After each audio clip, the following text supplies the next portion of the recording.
for us to begin to gather all these things in our profile because it is essential. These are the things that will make you stand out when you are applying for scholarship. Your CGPA, first and foremost, you must have a very, very strong CGPA.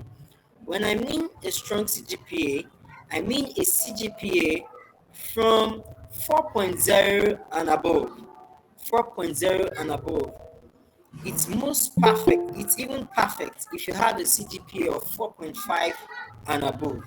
But to start with, at least you should have a CGPA of 4.0 and above. For me, I think this is one of the factors that did not make me to get academic scholarship between 100 level to 200 level. But eventually, when I was able to achieve this CGPA, I started getting academic scholarship. Another thing you need to equip yourself with is leadership and volunteering activities. You need to begin to volunteer for organizations that aligns with your very own objective. You know, I told you guys earlier that you should have a 10 years vision, a 10-year vision, a roadmap of where you are heading to in the next 10 years. And also ensure that you align this your vision with the Sustainable Development Goals, the SDGs goals. There are 17 of them, and whatever career path that one chooses, you will see one or two SDGs that aligns with this goal. So by the time you are able to, streamline the SDGs that you perfectly fit into based on your vision, based on where you are heading to in the near future, then you begin to look out for organizations that are working towards this sustainable development goal. I'll use myself as an example. My CGPA, as at the time I finished, was 4.70 over 5.0. That's a very good CGPA, right? So aside being a brilliant student, most scholarship boards want to also see that you are somebody that have volunteered. You are somebody with leadership capacity. So I did a lot of volunteering activities based on my own goal. For instance, I intend to eventually, work as a marine scientist in the near future who will do research about solving environmental problems in Africa. Particularly, what intrigued me the most was the issue of plastic pollution in the ocean. Nigeria is known to be a notorious country contributing to the World Plastic Index in the ocean. So, as a result of that, I was able to volunteer for some certain organizations that are in line with my goal. So, I told you, you have to now streamline your vision or your goal to the Sustainable Development Goal. When I checked the Sustainable Development Goal, I realized that SDG 14 most perfectly fits my vision. So I realized that SDG 14, which is life below water, that talks about conserving aquatic organisms, most suits where I'm heading to in the near future.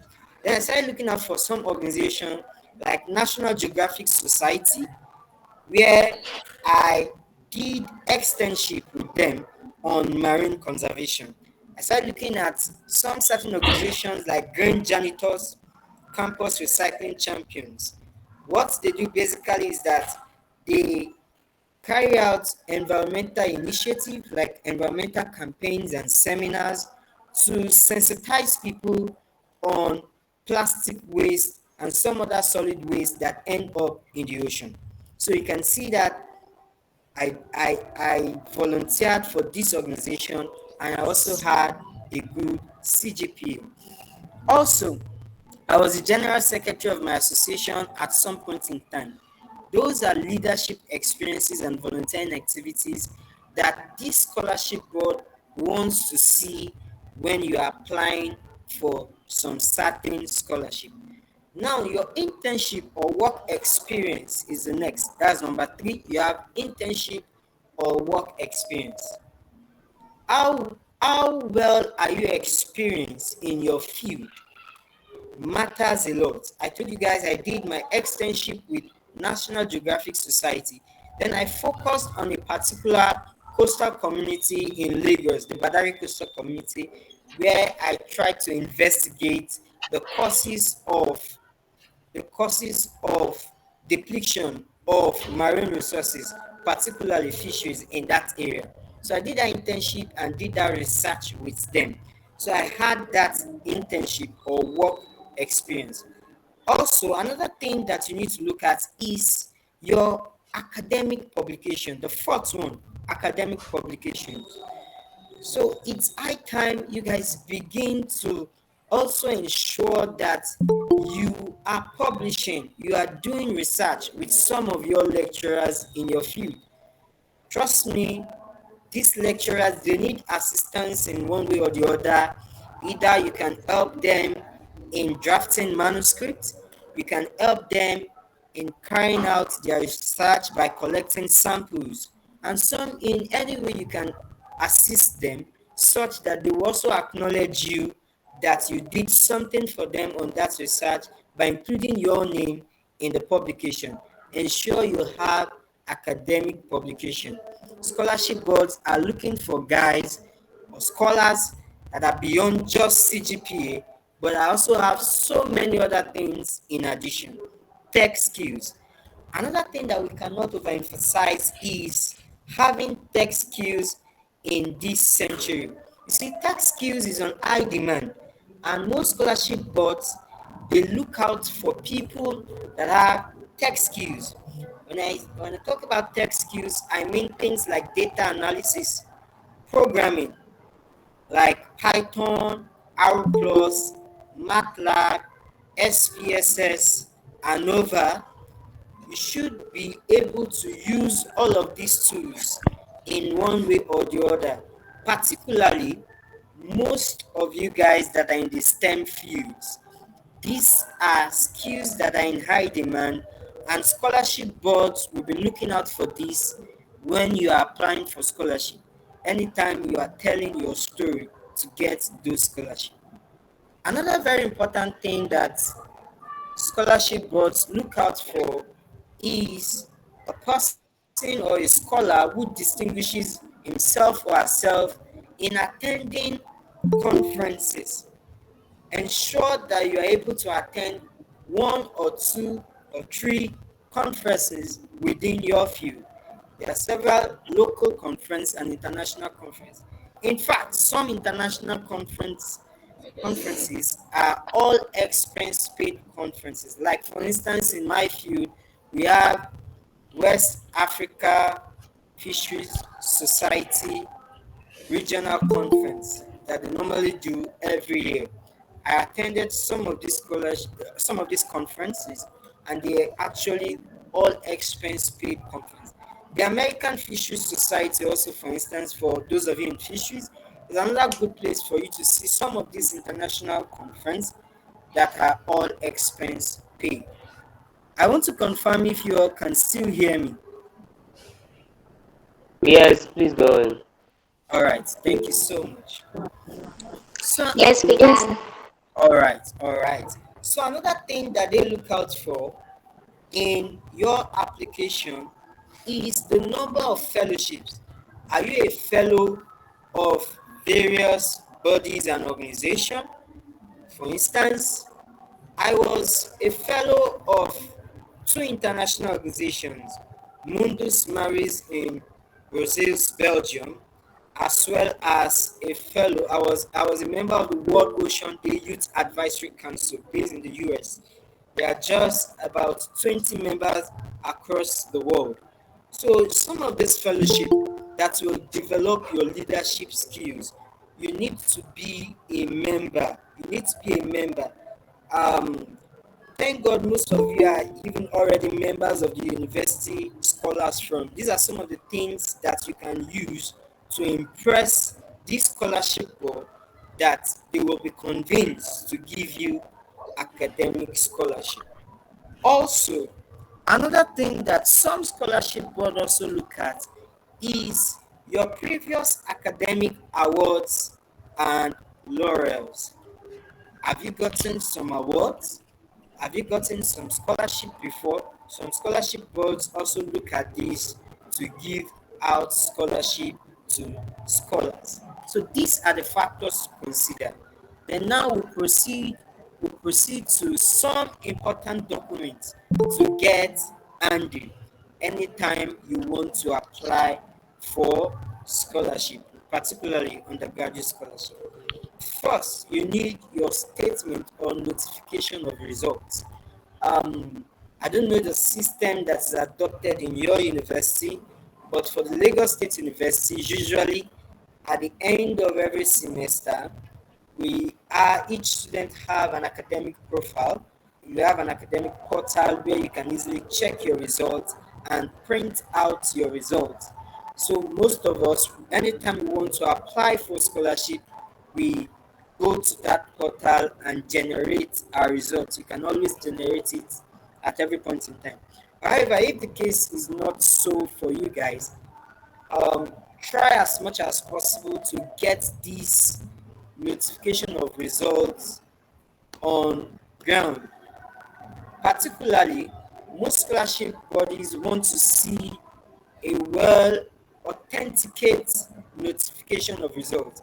You can get it authenticated either through a stamp by your HOD. So you need to get it ready for scholarship application. Another document you need to get ready sometimes or most time is your reference or recommendation letter.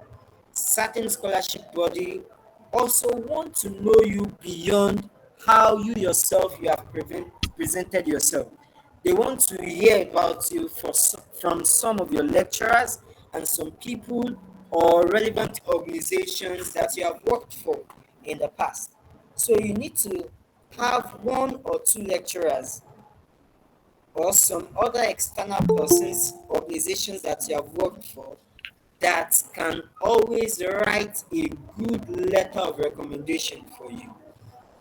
So the letter of recommendation that you need to get, it has to explicitly talk about you. Specifically, the writer has to be specific about some certain good qualities, good characteristics that you have. Sometimes the request for professional recommendation letter or academic recommendation letter. So the difference between these two is that for the academic recommendation letter, it speaks to your intelligence. It speaks about your academic prowess, how intelligent you are. There you have your CGPA and maybe some certain times some academic awards and laurels that you have won in the past.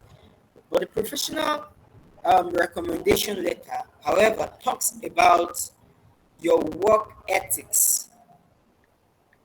Do you have good quality when it comes to work? Do you have teamwork spirit? So all of these things, they have to be detailed in the recommendation letter. So ensure you have this at hand anytime you want to anytime you want to apply for academic scholarship. So another thing that some certain scholarship body also request for is your statement of need or financial statement. Ensure you have this handy.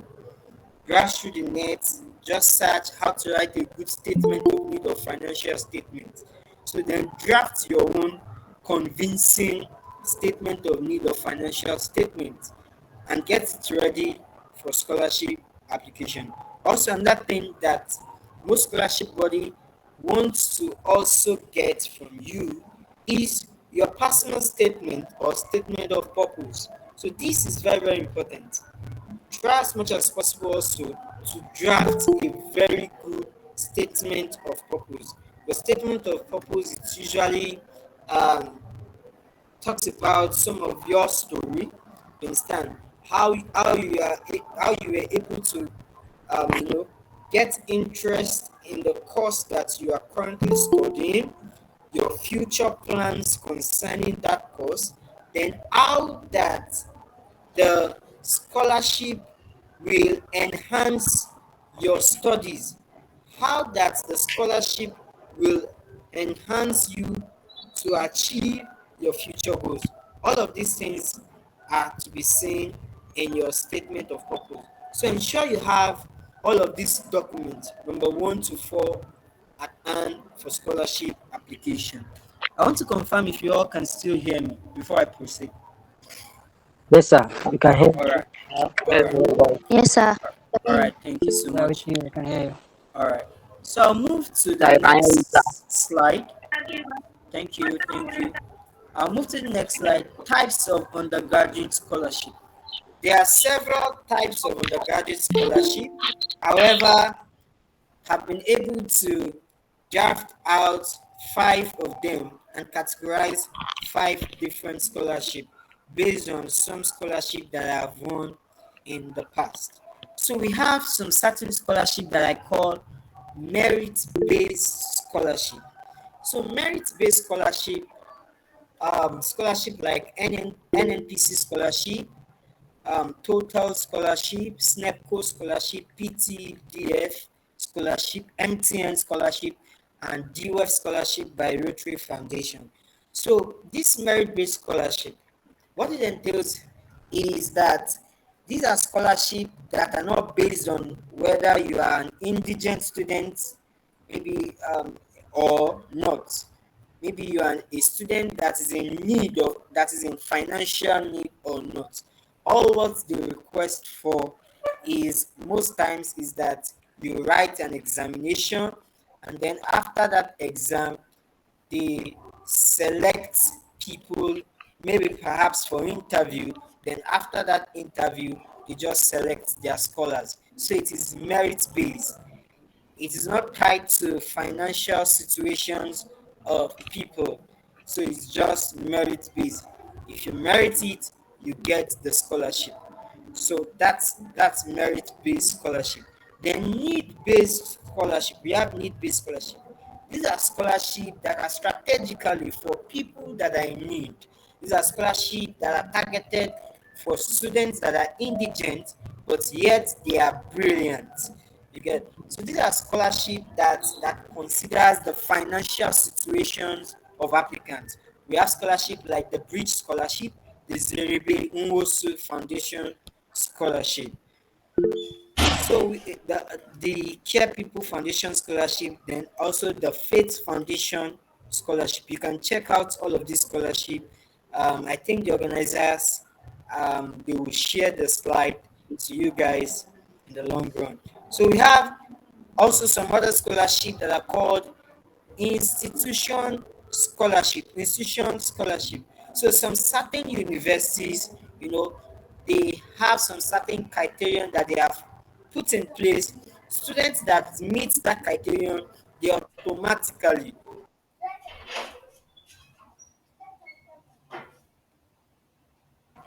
there is um, a plan on ground, there is an initiative on ground. Any student that is able to attain a 4.5 CGPA and above, you automatically get the university, the VC's scholarship. So that's in place for students 4.5 and above. I know this is also obtainable at University of Ilorin. I don't know if it's obtainable in Usman Danfodio University. So it's some institution, they actually give out scholarship to people down 4.5 and above. So also we have religious organization or charity based scholarship. So for instance, I was able to win the CCC GOW scholarship.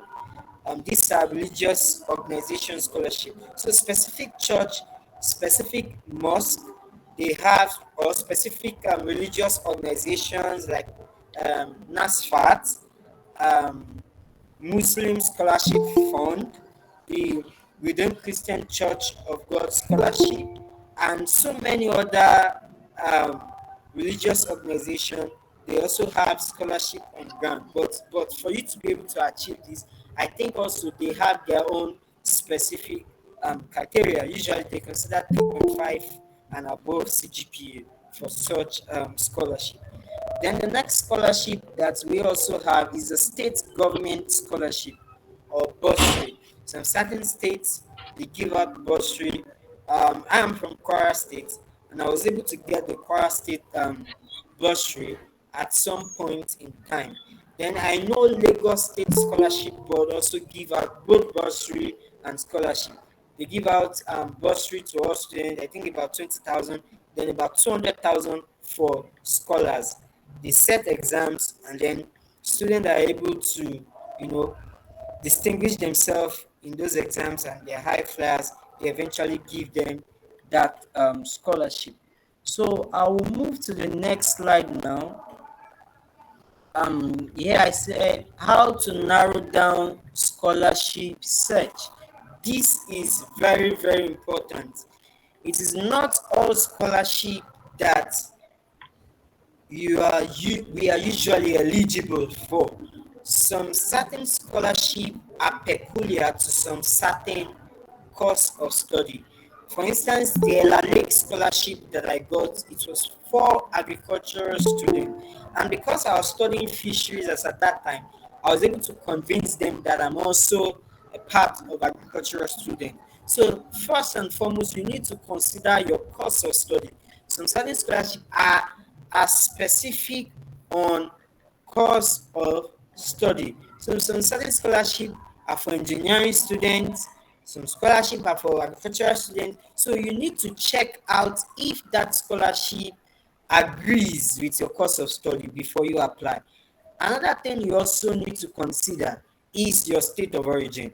Some scholarships do not consider all states of origin. Some scholarships are tailored based on state of origin of applicants. So you need to watch out for all of these.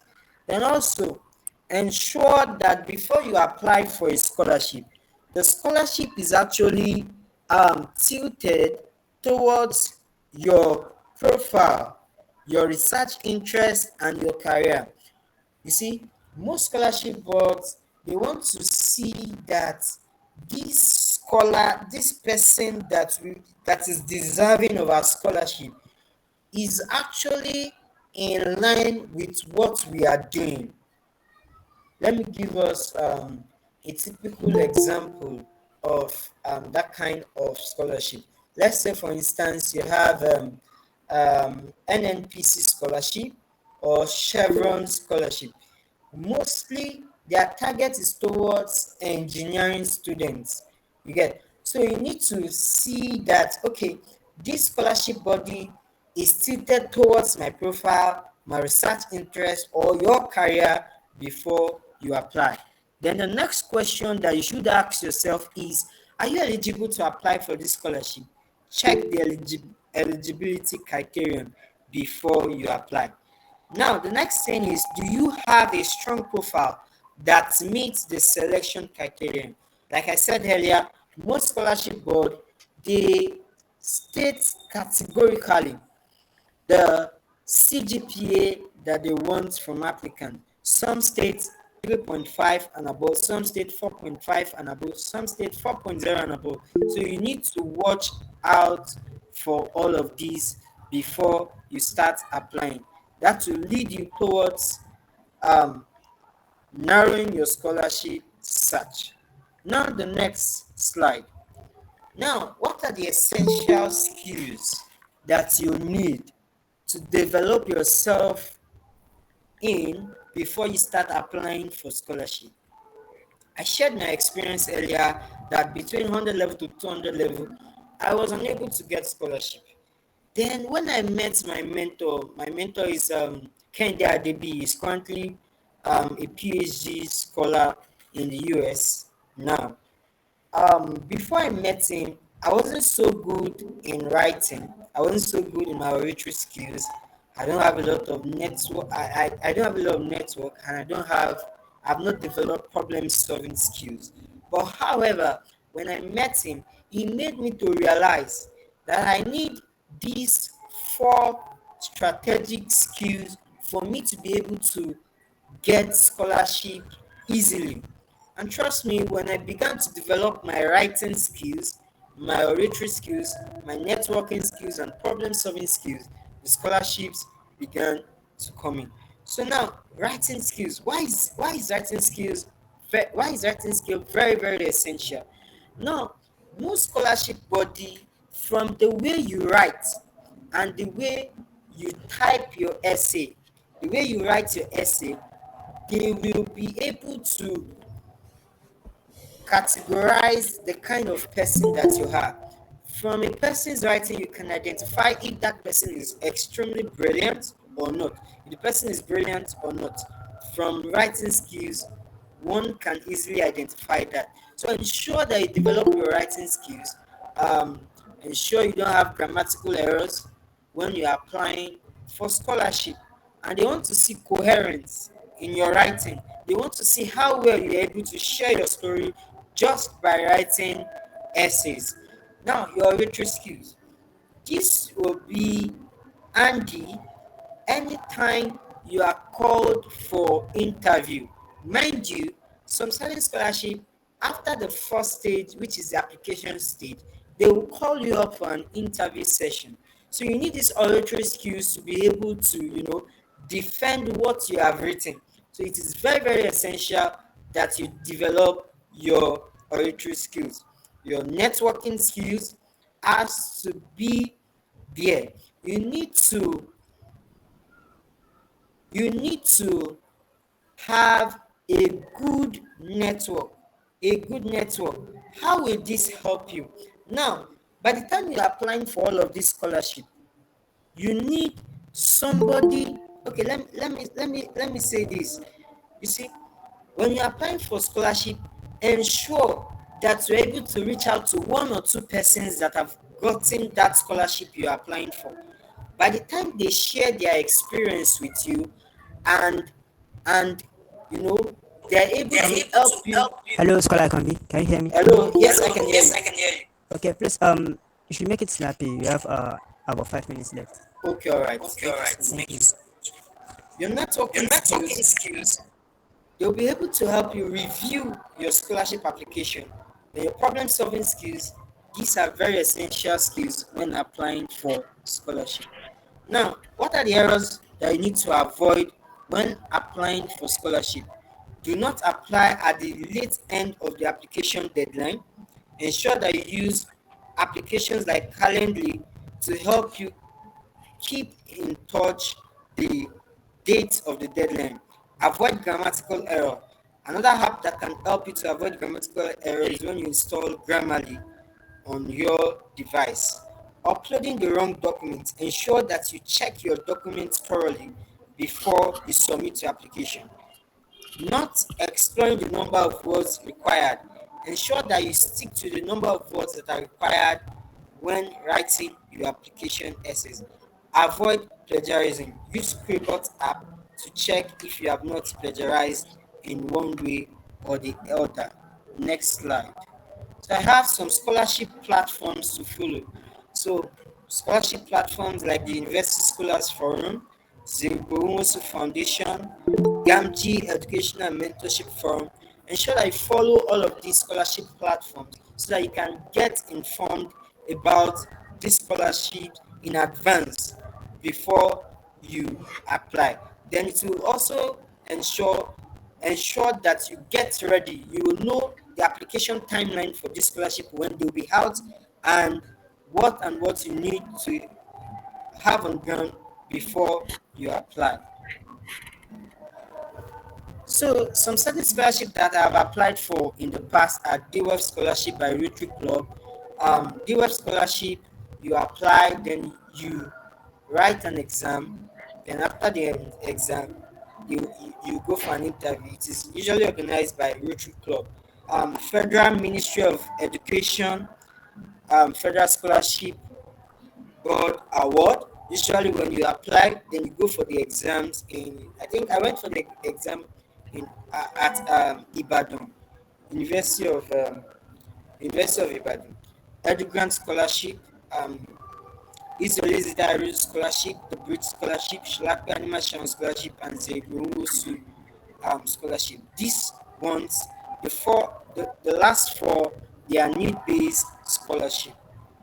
So, finally, finally, I want to appreciate you all for listening. I want to say a very big thank you for listening. So I think I will end my session here. I really appreciate you guys for your time. Thank you.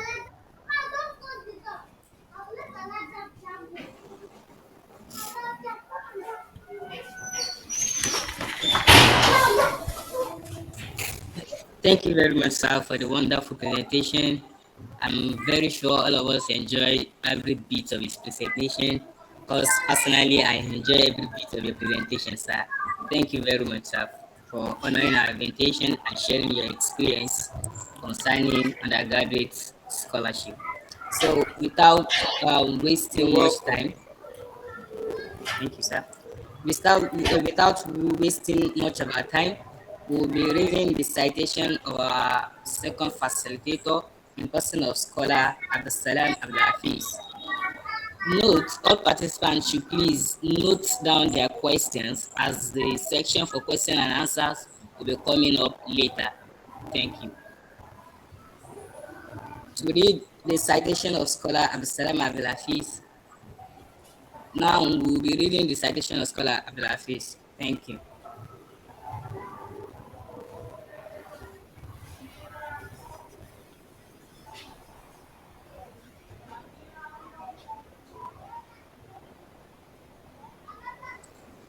Now, Scholar Abdulhafeez Abdulsalam is a final year petroleum engineering student at Bayero University Kano with experience in both the energy and agricultural industries. His interest intersects with reservoir modeling, carbon capture and storage, and data science. He is a beneficiary of many scholarship schemes in Nigeria and is also one of the 100 scholars of the prestigious Nigerian Higher Education Foundation for the 2023 cohort. He has volunteered with many organizations such as Leap Africa, the SNEPCO iLead program, Mathematics for Life, and SDG Clubs. And he was among the pioneering campus ambassadors of Quick-Teller, as well as one of the pioneering fellows of the United Nations Millennium Campus Network at Bayero University Kano. Join me in welcoming Scholar Abdulsalam Abdulhafeez. Thank you. Good afternoon, everyone. Can you confirm if you can hear me? Yeah, good afternoon, sir. We can Good hear you, sir. afternoon. Yes, I can hear you. Okay. Good afternoon, sir. Yeah, good afternoon once again. So, first of all, I would like to um, extend my sincere appreciation to Abdulbasit and Umar Farouk, and to every member of USF. I really appreciate this opportunity to speak to you guys. And to my fellow scholar on the call, Scholar Adeyemi Akanbi. It's nice to finally meet you, right? So we haven't met personally before, but it's nice to have you here. So I would just like to move on to share my slide.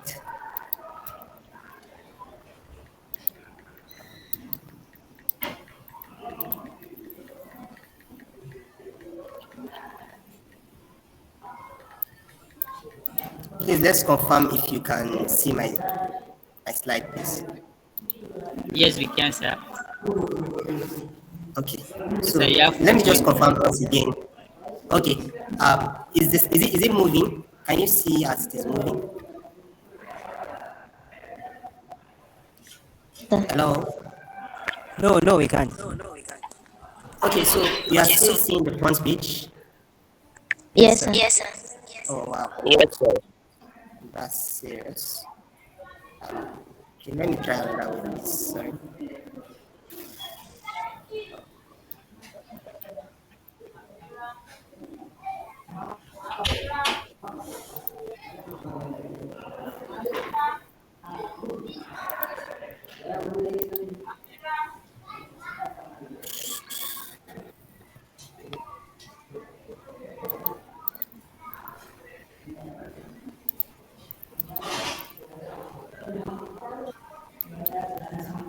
Okay.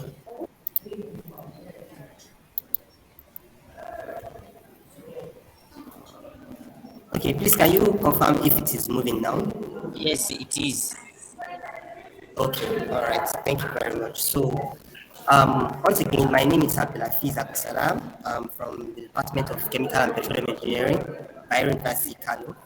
So, on my agenda here, I will be talking about, the first thing I will talk about here is my story. So, the reason why I'm sure my presentation is going to be shorter, because Scholar Adeyemi has basically said almost everything that is in my PowerPoint here. So, I will just make everything very, very brief, right? So firstly, I will be talking about my story, then benefits of scholarship, which is like, why should we even apply for scholarship, right? Because there must be a motivation, there must be a reason why you should apply for scholarship. Then I will talk about types of scholarship, then general requirements for scholarship, reasons for rejection, and the way forward. Then finally, I will conclude. So please, can you see my screen as it is moving? Yes, yes, yes, yes. Yes, sir. Okay, all right. Thank you very much. So, let me just start with my story, right? So, once again, my name is Abdulhafeez Abdulsalam, and I've applied for over 20 scholarships. Without exaggeration, I'm very sure I've applied to almost 30, approximately 30 scholarships. But then I have been able to secure just 6 scholarships. One with the Petroleum Technology Development Fund, that's PTDF. The next one with Federal Government Scholarship, Total Energies, that's NNPC Total Scholarship. Then SNEPO Scholarship. Then one with the university, which is a scholarship that is being given to students that are like the best students in their departments for like annual best student in the department. I also won a scholarship from my senatorial senator, which is Niger State, Niger East Senatorial District. So now, why do I have to start with my story? Just like Scholar Adeyemi, right? I think I wrote more than 5 to 7 scholarships exams in my level 1, and maybe few in level 2. Then, unfortunately, I was rejected. I never got any one of all the scholarships I wrote in level 1 or level 2. All the ones I applied, I got rejected, right? But in level 300, I think that was where everything changed. Or let me say the ending of my level 2, because I could remember vividly. I was in, maybe we were doing our SWEP, which is Student Workshop Experience Program. That was the first time I was able to secure PTDF scholarship. Yes. So it was really very, very tough, because I remembered myself going from Kano to Abuja, from Kano to Lafia, from Kano to Sokoto, all because I wanted to write scholarship exams. But at the end of the day, I end up not getting anything, right? So it's really very tough, very, very tough. And from level 300, that was where things started changing. And I would say it was due to more exposure to people. When you are doing things and you are not getting experience, you are not getting to meet people with experience in that particular field. You might definitely get there, but it will take you a very long time to get there, right? So now I'll just talk about the benefit of scholarship, which is why should we even apply for scholarship? I think the benefits are like what are the reasons why should you apply for scholarship? Firstly, I will talk about the monetary benefits. Yes, the benefits that comes with scholarship.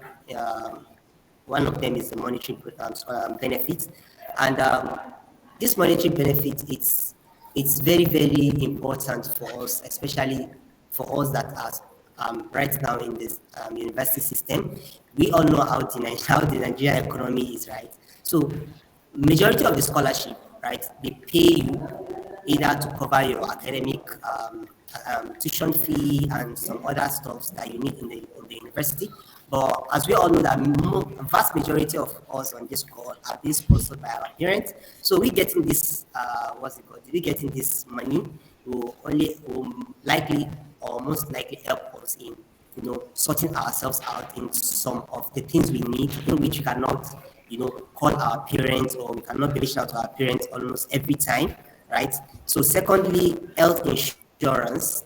So I don't know for vast majority of other scholarship, but at least for SNEPO, that I'm a beneficiary. Once you're a beneficiary of SNEPO scholarship, your health insurance is covered. You automatically be enrolled with HMO. So, and I think you have opportunity to have two surgeries within your academic years. Then you are entitled to as many times as possible to go for checkup and every other thing if you are sick. And we shouldn't forget that the Nigerian university system, right? Our university clinics. I don't know if it's general, if it's generic, but based on my experiences in 2 universities so far, I would say it is really not helping at all, right? So that's secondly. Then the third one is building networks. As a scholar, I would say if you mention any federal university in Nigeria at the moment, if not all, probably by 90%, I know one person or two person who I basically know them through scholarship. Just mention that federal university. I might not know in all the universities, but in vast majority of the federal universities and even state universities, I tend to know many students there. And we all are seeing ourselves here, but our capabilities. Someone like Scholar Adeyemi, right? If you look at his profile, he's just a student. He was like probably last year he was just a student, but what he has gained, you might not be able to easily get it if you don't reach out to him that, oh sir, how were you able to do this? How were you able to? It's just like more like a first-hand experience, right? So you being a scholar builds, it helps you to build your network. And they said your network is your net worth, right? So the next one is here, it's improve your CV. And I think one of the best story here is the first time when I was like, oh, let me go for an internship with an agricultural company in Lagos. So when I sent my CV to the HR, because it was requested that we send our CV to the HR's email, I sent it and she was like, okay, we have an interview. And looking at my profile, everything about my profile is just more like petroleum, natural gas, energy, carbon capture. But then she only saw it that it was just only in my objective that I said I am interested in agriculture, and also I was also trying to put up a startup then, but it was not going as smoothly. So she asked me, this is everything on your profile is not aligning with our company. Why should we select you? I said, Ma, I really don't have much experience in agricultural sector, but at least I've had one or two opportunity to, attend this social conference and so. And then she asked me, all the scholarships that I see on your profile, are you sure you are the recipient of all the scholarship? And I said, yes, ma'am. She said, this is the only reason why I'll be selecting you. And you know what? We need only one intern, and you are going to be our our candidates. And that was how I was able to secure that scholarship, right? So winning scholarship, that was how I was able to secure that internship. So winning scholarship also, it improves your CV.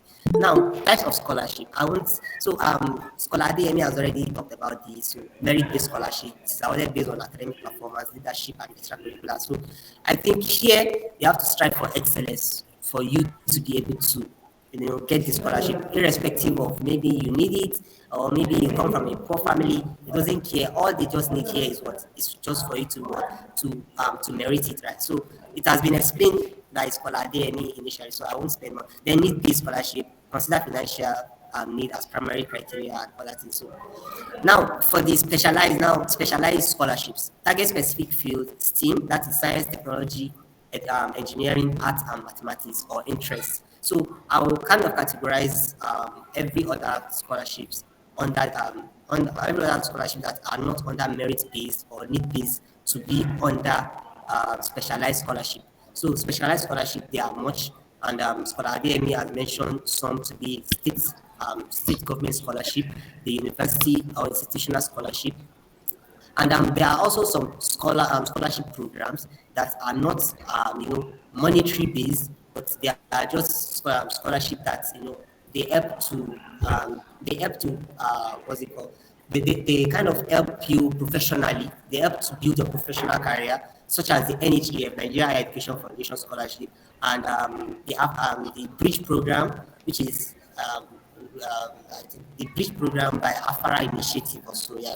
So all these scholarships, we all have to, if you know that all the criteria under the merit-based scholarship, you are not strong enough, please go for need-based, or you go for what? You go for specialized scholarship. Your profile will determine which scholarship you should go for. And then, to me, I still kind of fit in some scholarship to be merit-based and specialized scholarship. Example is the WOW Foundation, it is a merit-based scholarship, but it is specially for ladies, especially for women. And we also have Julius Baker's Engineering Scholarship as well. It is a merit-based scholarship, but also for like as a male, we cannot apply for that scholarship. Now, general requirements, just as Scholar Adeyemi mentioned earlier, high grades matters. Yes, please, high grades matters. It's very, very important, because even for the need-based scholarship, yes, but I'm very sure you know that some category of people won't just waste their money on someone who is having a CGP of maybe 2.0 or less than 2.0 on 5.0 skill. They will end up feel like, oh, even if we end up sponsoring this person might not be able to, continue or further with his or her education, right? So high grades really matters. It's very, very important.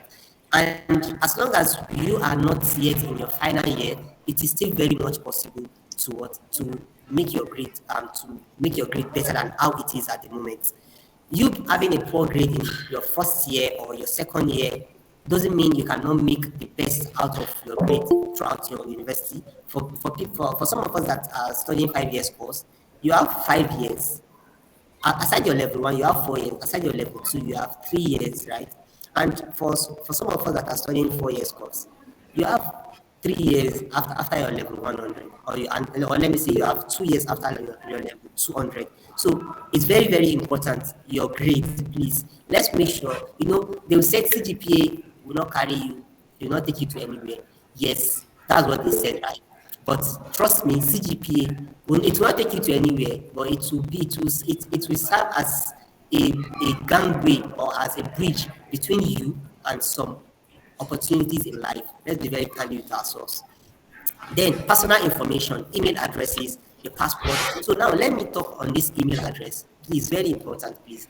That you should have a functioning email address. Secondly, the name we are going to use for our email address is very important. My name is Abdulhafeez Abdulsalam, and my email address is Abdulhafeez347. Immediately someone see that, you will know that, oh, this is my email. But you can't just put in an email like the young boy at yahoo.com, or the young fraudster. All these emails automatically they will have some kind of impression about you, right? So your passport, which could be your photo passport or your international passport. So international passport for people that want to apply for international scholarship, or if you are applying for scholarship within the country, it's really not necessary.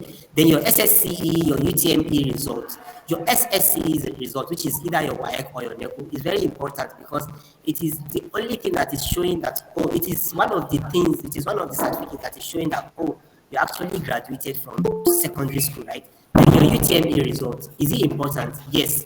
For some of us that are applying for scholarships like TOEFL, if you are applying on Scholastical, you will be asked for your UTME result, your UTME score, and every other things like that. Then your birth certificate, your indigent letter from your local government or from the state. So these information, they are very, very important. These documents are very, very important. Then we have personal statements. So I think my fellow scholar has already talked more on this. So it highlights how you stand out from other people. Let's be very authentic. Let's be very genuine, and we shouldn't lie. It is very important, right? If you lie, you might feel you've gotten away with it, but you know, it can fall for maybe they can call for an interview, and once they realize that, oh, from this interview you aren't who you pose yourself to be, automatically you are getting disqualified. Let's be very genuine. Please, we should also take notes. We shouldn't be using AI for this.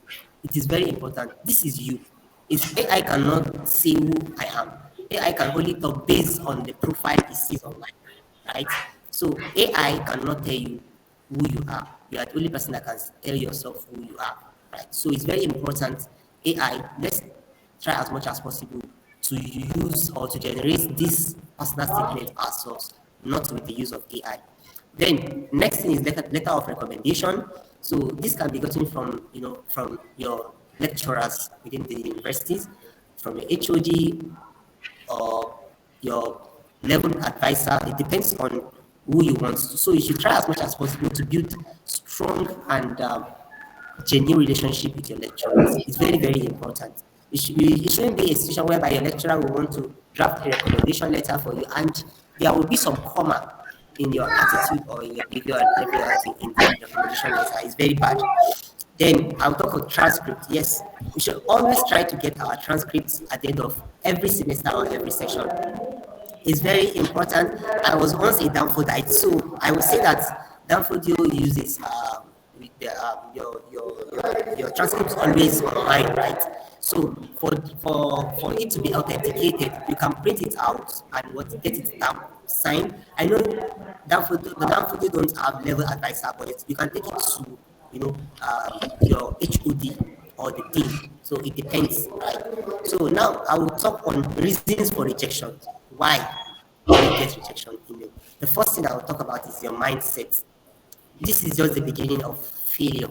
The moment you realize, the moment you feel like, oh, all these scholarships na scam, all these scholarships na person wey no person they get am.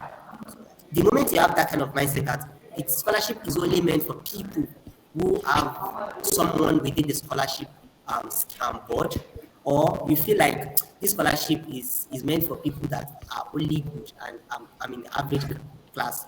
We all just feel like scholarship is only meant for the A students. No, scholarship is meant for everybody. It depends on how you prepare yourself. That's first thing. Then I will talk about high competition. Yes, this is a very big reason why some of us get rejected. When the competition is too high. Okay, let's take, for example, SNEPO. SNEPO selects 3 persons per state for every scholarship, for every year. So I was told that they've increased the slot for 2022 awardees. But then if you are to realize just 3 persons within a state, and probably maybe in your state, you guys, the applicant from your state out like 1,000 applicants. So they are taking less than 0.03%, 0.03%, right? So 0.03% also. So the competition, when the competition is very high and the application is not catching, does not show anything that makes you stand out, automatically you are going to get rejected. Now, wrong details. When your details are wrong, yes, it's very, many of us just feel like, let me just put this, let me just put that. But this is just lack of being very attentive. Now, for example, let me draw out this. Okay, they said we need a recommendation letter from the head of the department of your school. But then you brought in a recommendation letter, but this recommendation letter came from a lecturer who is not from the HOD. That's one wrong details, right? Or we need a passport with a white background, but your own passport is having a red background. That's a wrong detail. So all these kind of things can basically lead to rejection. Another one is eligibility. We should try as much as possible, right, to check scholarship, to check am I eligible for the scholarship? Yes or no? If you are not eligible for the scholarship, please don't even suffer yourself to go through that pain of applying for scholarship. Some people are not eligible, but they don't even check. All they just need is, well, I'm just applying for the scholarship, right? So next thing is proper arrangement.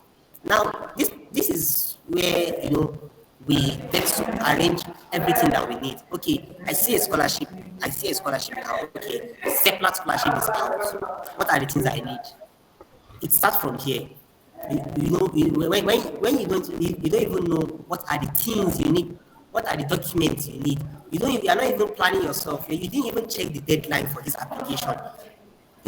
And let's try as much as possible to always apply early for every scholarship. Let's try as much as possible to apply early.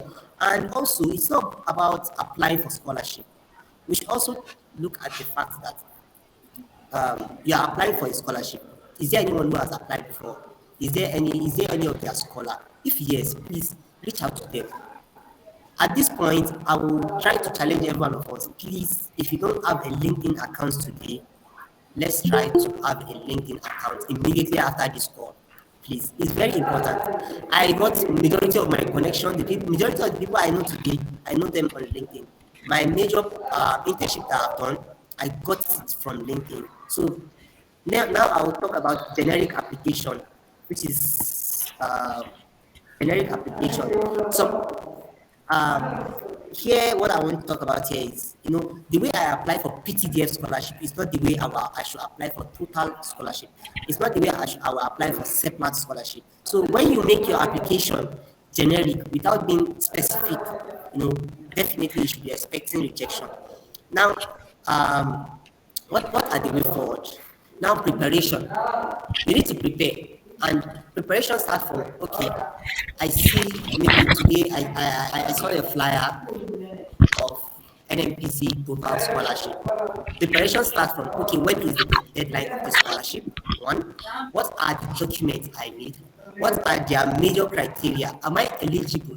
If yes, then at this point, we should try as much as possible to have a to-do list on this. Okay, the deadline is in the next 21 days. I want to make my application within 2 weeks from now, which is 14 days from now. Okay, today I'm going to do this. Tomorrow, by the next 7 to 10 days, I should have all my documents prepared, right? I should have all my documents that I need for this application. I should have them on ground. So these are part of preparation. Secondly, is tailor your application. As I said, don't allow your application to be generic. Tailor your application, tailor it to the specific scholarship you want to apply. Attention to details. Please, let's be attentive to details of every scholarship. Every scholarship that we see the adverts. For someone like me, as a man or as a guy, I saw Julius Berger's female engineering scholarship. But as a guy, I went to apply. That's because I wasn't attentive to the eligibility or to the criteria that was given. Automatically, I will be disqualified. I will not get it right. So let's try to be attentive to details. Then, leverage on your network. Yes. Let's leverage on our network. Whenever you see a scholarship out, try to reach out to your network. Okay, on my LinkedIn, is there anyone who has gotten this particular scholarship before? Yes or no? If there is, fine, reach out to them. Oh, sir, this is this scholarship I want to apply. Please, can you help me out in the application process? This, that. So if you don't have anyone, reach out. Just go to LinkedIn. LinkedIn is very, very, very important. Just search PTDF scholarship. You're going to see them there. Just like you're going to see PTDF scholars, right? Leverage on these people. And then for me, I'll put this as the last thing, which is prayer. I will pray as if I will not walk, and I will walk as if I will not pray. So to me, I pray, and I tend to reach out to my parents to pray for me anytime I'm applying for scholarship or anytime I'm done with my application. So I don't know. This one is it's based on our beliefs, right? So then, in conclusion, persistence and resilience. Winning scholarship requires effort. In fact, scholarship application is so exhausting that sometimes you feel like I'm even tired. Rejections are part of the process. I will tell you that federal government scholarship have written 5 scholarship exams, 2 for bilateral agreements, and 3 for national award. And at the end of the day, I got the national award on the 3rd time after I wrote the 3rd exams. But for the first 2 times I wrote the bilateral education agreement, I was rejected. So you should try as much as possible to stay positive. Don't always be the negative person. That is where your mindset comes in. Then lastly, rewards, which is like, remember that scholarship opened doors to a brighter future. Yes, please. It's very, see, if I'm to talk about myself, I will talk about myself from grass to grace or from zero to hero on base of scholarship.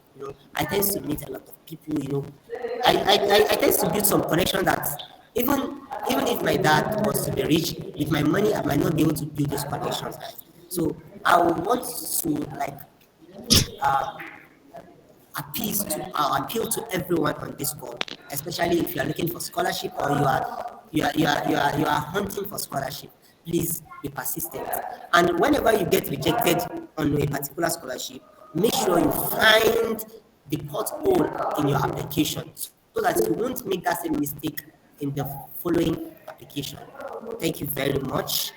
Thank you for listening. And if there is any question, I'm open to your question. Thank you.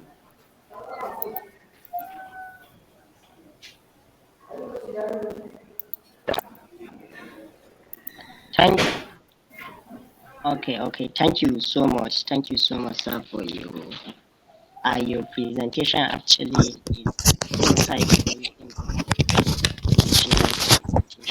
Thank you so much, sir. You actually presented in the stipulated time. So the next item of the agenda is a question and answer session. So here I would like to call on the organizing secretary to address to please because from my end here I can't see the questions that were asked due to some reasons. So the organizing secretary should please come forward and read the questions so that the question should be addressed. Thank you, sir. You're not audible enough. Oh, sorry. Can you hear me clearly now? Yes, we can hear you. Okay, sir. As I said, we are much very grateful for the presenters, the potential facilitators. You actually presented very insightful experience, which is highly motivational, and I'm quite sure journey of previous. The next item of the agenda is question. Here, I would like to call on the organizing sector draw the questions and throw them to Okay, hello. Since you're having a network glitch from your end, okay, the organizing secretary, the next item on the agenda is the question and answer session. So you can go ahead, please. Thank you.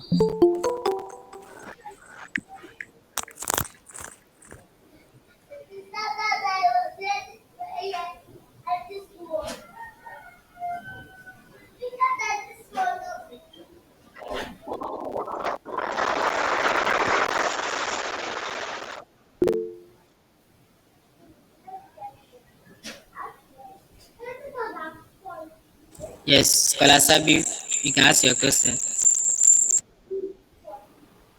Good afternoon to everyone. Firstly, I'm highly delighted with the lectures, with the presentation from both the facilitators. Indeed, it is very good and recommendable. I highly appreciate. My question is, though a request, if the facilitators can help us with a copy of their slides, the material they use for the presentation. Thank you very much.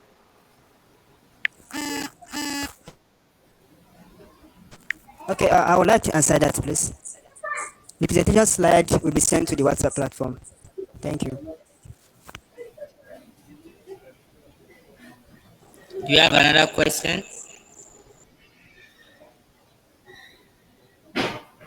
Sorry, I think some questions are in the chat box. All right, sir. We'll be reading it out.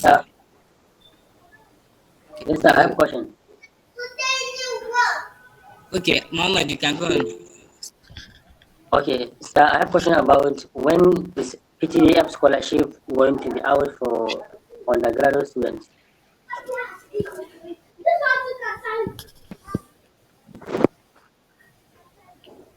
Hello? Can you hear me, sir? Yes, we had you. Your questions were addressed.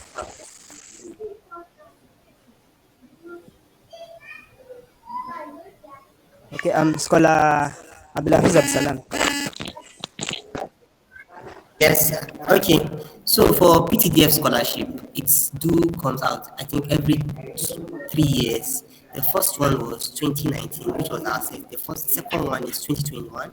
So it's possible that this year, this 2024, we should have another set of application for PTDF. So it's possible this year. Yes, we should be expecting this application this year. Okay, Thank thank you, you, sir. sir. The first question on the text box here goes thus. It says, by Isaka Kudus, thanks so much to our scholar for this fantabulous session. Please, my question is that how can someone write a statement of need or financial statements? If there's a template for it, please share it.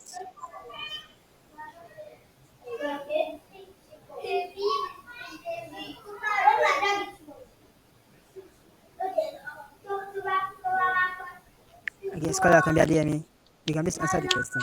Thank you. Okay, all right. Thank you so much. So for the statement of need or financial statement, basically, what they want to see in, you can have about 5 paragraphs. So what they want to see basically, first you talk about yourself, then also you need to, also in the next paragraph, you can talk about your financial struggles, about let's say for instance your inability to pay your school fees and purchase handouts or academic materials, inability to get accommodation in school, some of these things. So it's just basically you talk about your financial needs as an undergraduate. That's the whole story that should be captured in your financial statement or statement of need. However, I can still send a template to the organizers and they will send it to your platform for you to be able to access a good template on statement of need.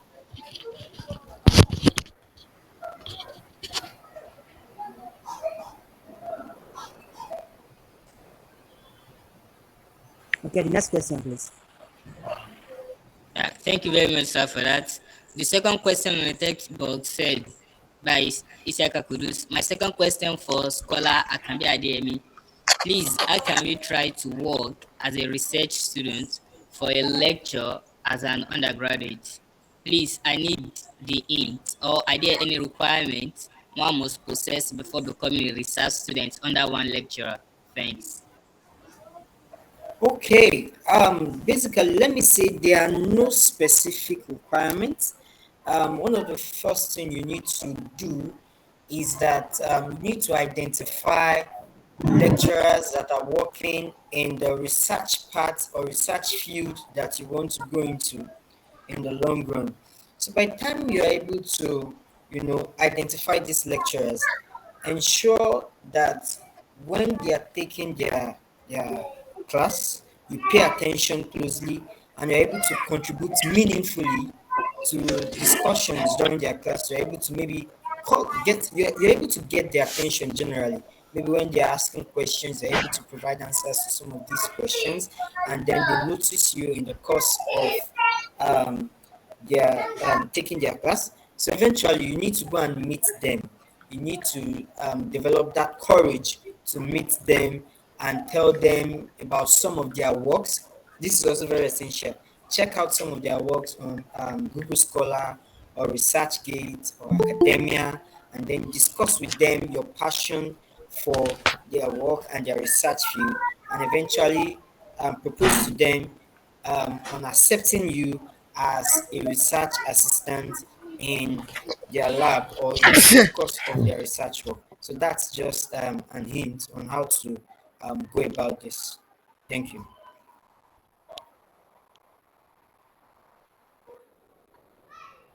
Thank you, sir, for the wonderful responses to the questions. Mohammed Ahmed, do you have any question?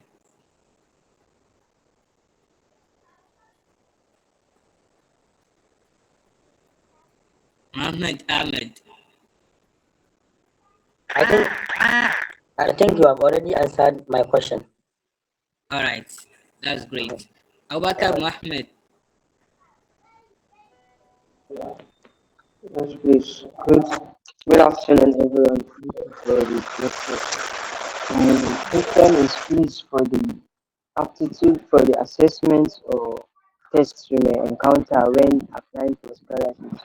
Can you give us tips on how to ace the assessments or sites to prepare or resources we can get to to pass those tests we may encounter during scholarship applications? Thank you.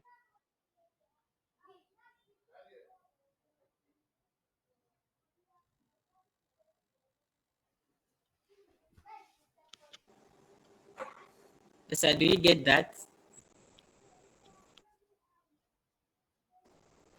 Yes, I do. So, for the aptitude test, right?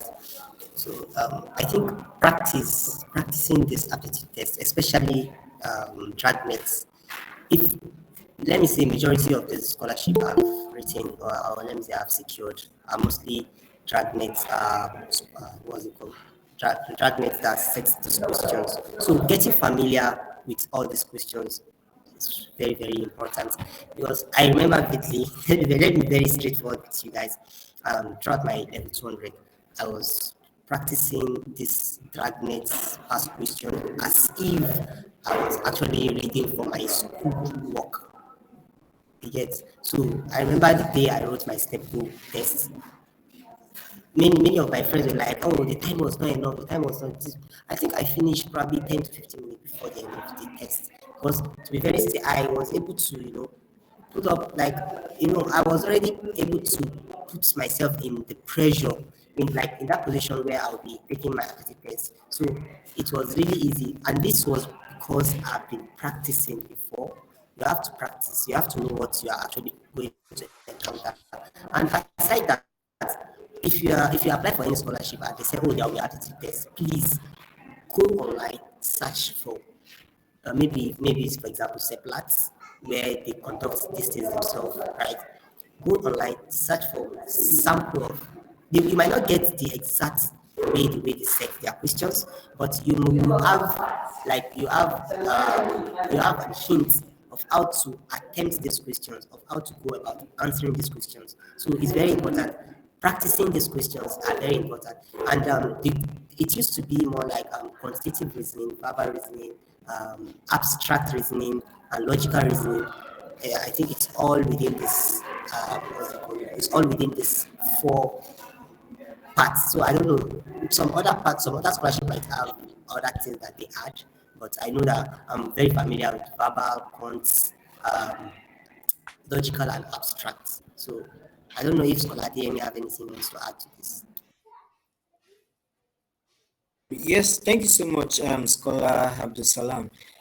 So I would say, in addition to what Scholar Abdulsalam have said, you need to practice a lot of past questions on this scholarship. Um, Also, it's very, very important, like Scholar Abdulsalam emphasized, you need to ensure that you meet past scholars of these scholarship foundations or scholarship organization. Ensure you meet them, you're able to get adequate information from them. Sometimes you can even get access to some of the resources that they themselves they use. So they'll be able to give you some of the hints on the resources they use, and eventually, when you practice continuously and seriously and you're dedicated to this, you definitely get a scholarship.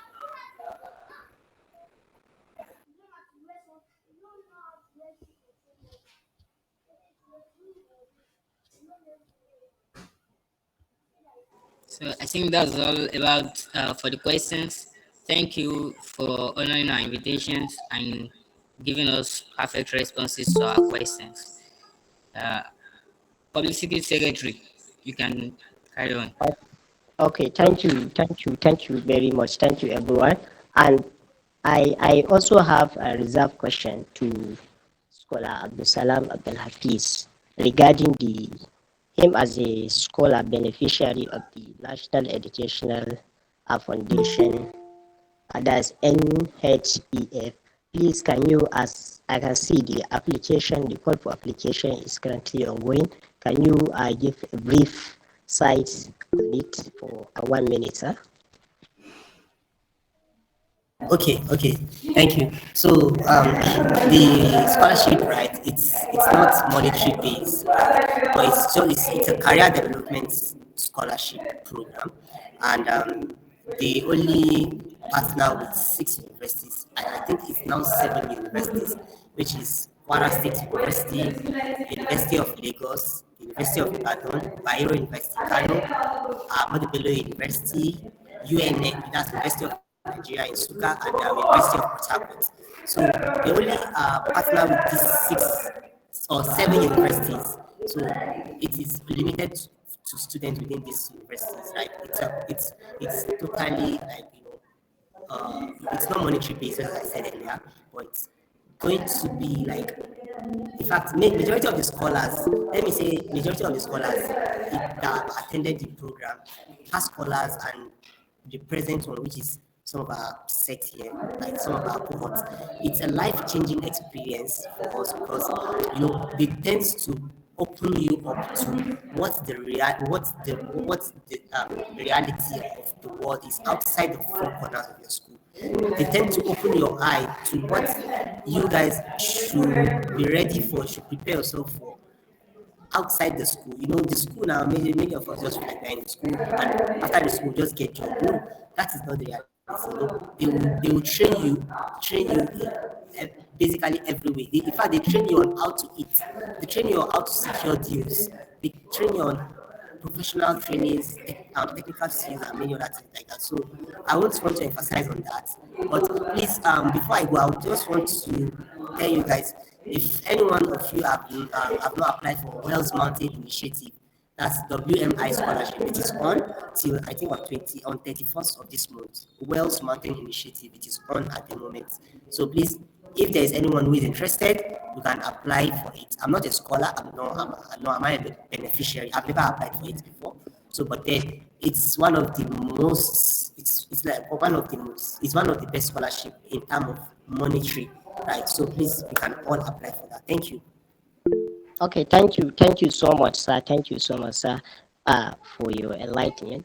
And I can see another additional one question from our social media officer one. Okay, we have no time, sir, for that because the question and answer session will be ending at exactly 3:44. But I don't know if the question might be answered in 1 minute. The social media officer one, can you please quickly say the question?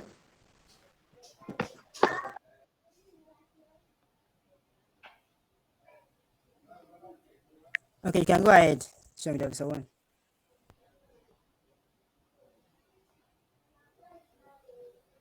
Abdurrashid Akere, please go ahead.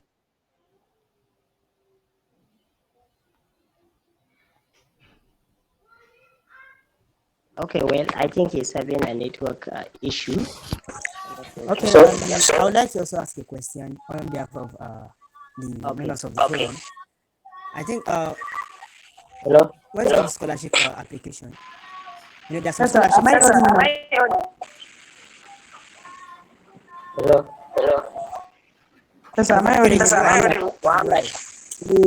Mute your Okay, my mic. question is that if an organization offering scholarship promised to reach out to applicants maybe in the next 5 weeks, and the 5 weeks elapsed and they haven't reached out, can an applicant reach out to them maybe through their email or what? That's what I'm trying to ask. Thank you.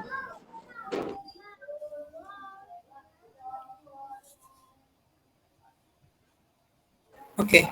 Yes, definitely. You can reach out to them through their email, but ensure that you structure your mail in a very, very polite manner before you send your email. Hello, Mimi, I have one question. Okay, Scholar Tasi, you can go ahead with your question. Hello? I typed my question, please. You can read it there.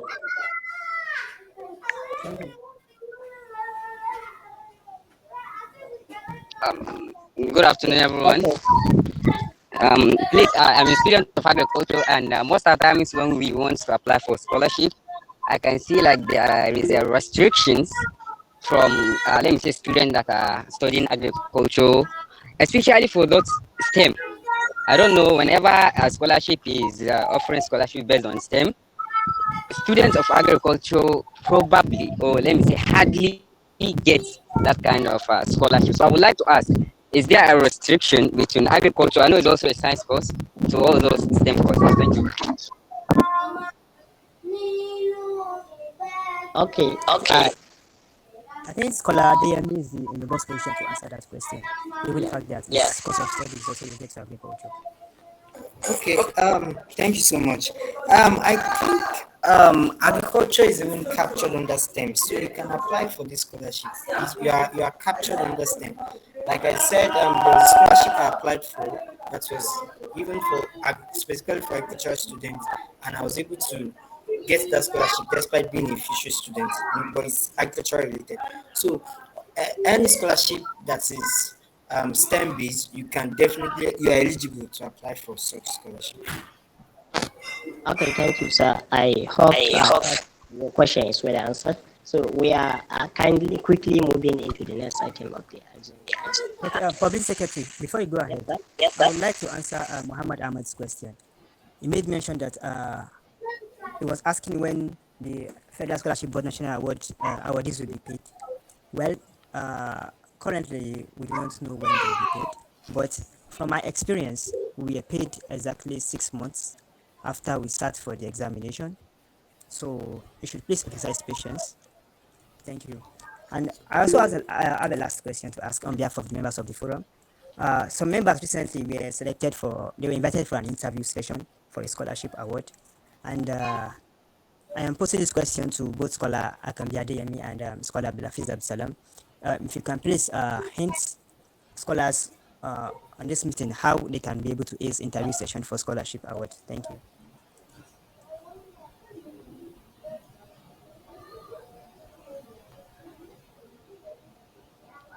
Hello, can you hear me, please?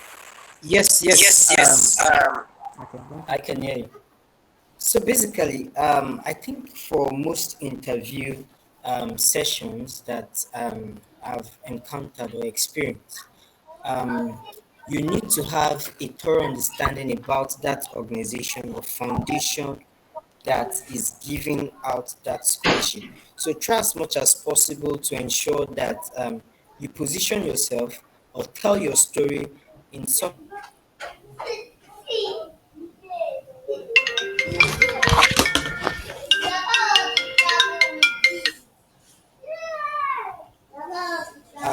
more like a missile that is targeted to a particular target to ensure that your story captures all of the objectives.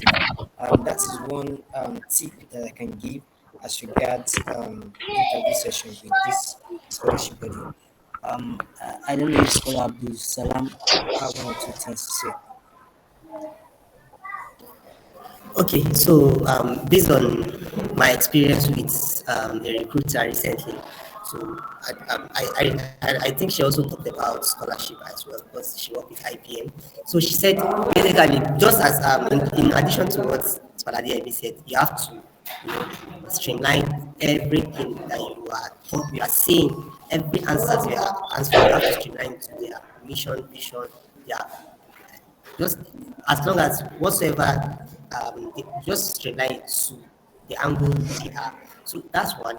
Then secondly again, this is where you defending what you use for your application, what you the materials, the documents you use for application.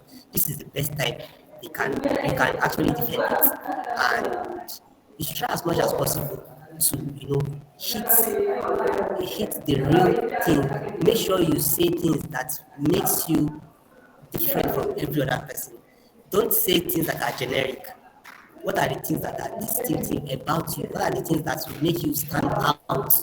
Because we don't know how many persons they will be selecting, but if you tend to position yourself in a place whereby they won't be able to match you up with another person, right? It's definitely going to help, right? So I think that's what I would just add to it. Thank you. Okay, thank you so much, sir, for your contributions. And let me quickly run to the next item of the agenda, which is contribution announcement by the executive board members and contribution from scholars. I will here invite the Kobena to please say if there is any announcement to the board. Thank you. Okay, good afternoon. Please, am I audible enough now? Yes, sir. Okay, my apologies for the earlier glitch that you were not able to hear me. And first of all, I appreciate everyone's presence and contributions to today's webinar. Akanbi Adeyemi and Abdulhafeez Abdulsalam, your presence and the insights you gave to us, we highly appreciate it. And however, I would also like to inform all scholars that this session was recorded, and soon I will upload it to our YouTube channel for you to watch, for you to have a recap of everything that was said during the meeting. Then the slide, the presentation slide, will also be forwarded to the WhatsApp platform for each and every one of us to have a view.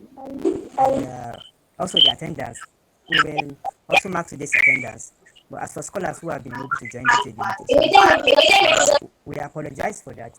However, we will find a way to address that such that today's attendance will not be used to in the education policy. It will not be considered regarding the education policy because of the limitations.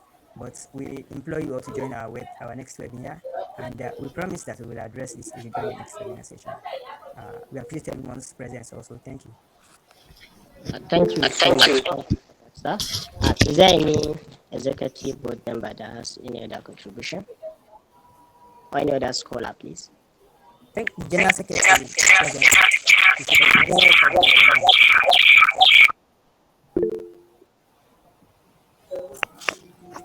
Okay. Good afternoon, everyone. I want to say thank you to you all for attending our webinar, and I want to say a great thank you to Scholar Adeyemi Akanbi and Jed. We really learned a lot, and I also believe that every one of us here have learned one or two things. So thank you very much, Sas, and thank you everyone for attending this great webinar. Thank you very much. Thank you so much, the General Secretary. I don't know if any other executive board member have any other thing, but among the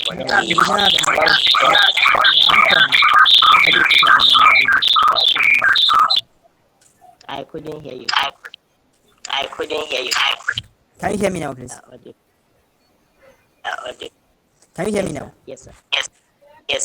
Let the governor give us the closing address. Thank you. Okay. So Okay,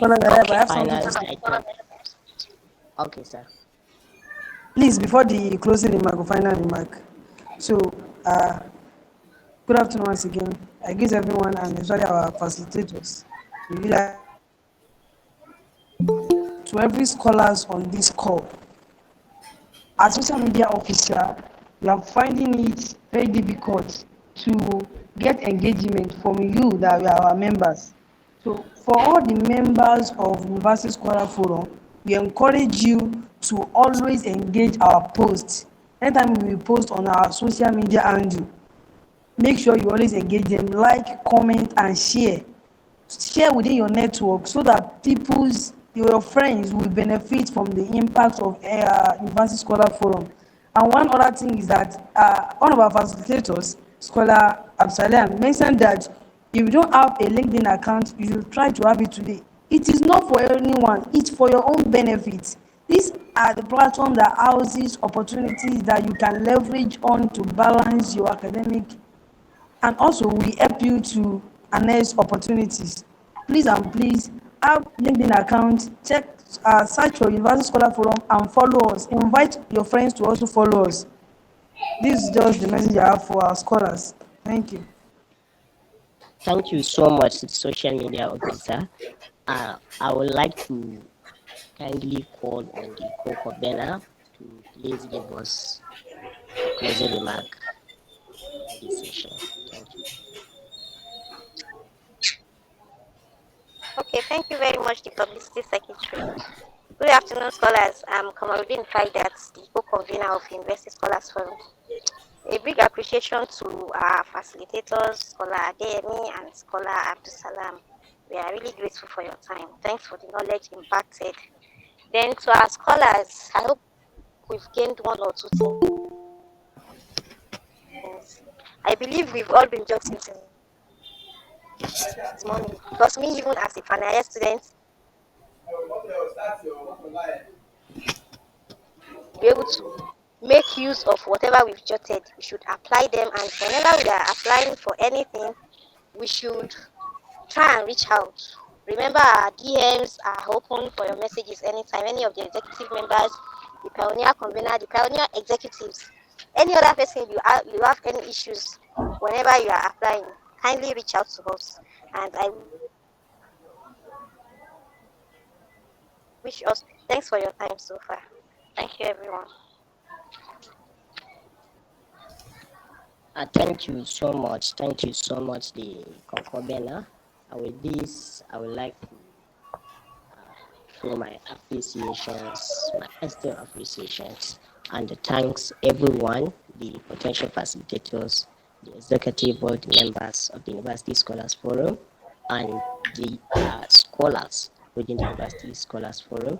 Thank you everyone for giving your time to participate and engage in this insightful journey. And lastly, I would like to wish everyone very best in your academic and professional journeys. Thank you everyone for joining, and this is your time for departure. Thank you. See you next.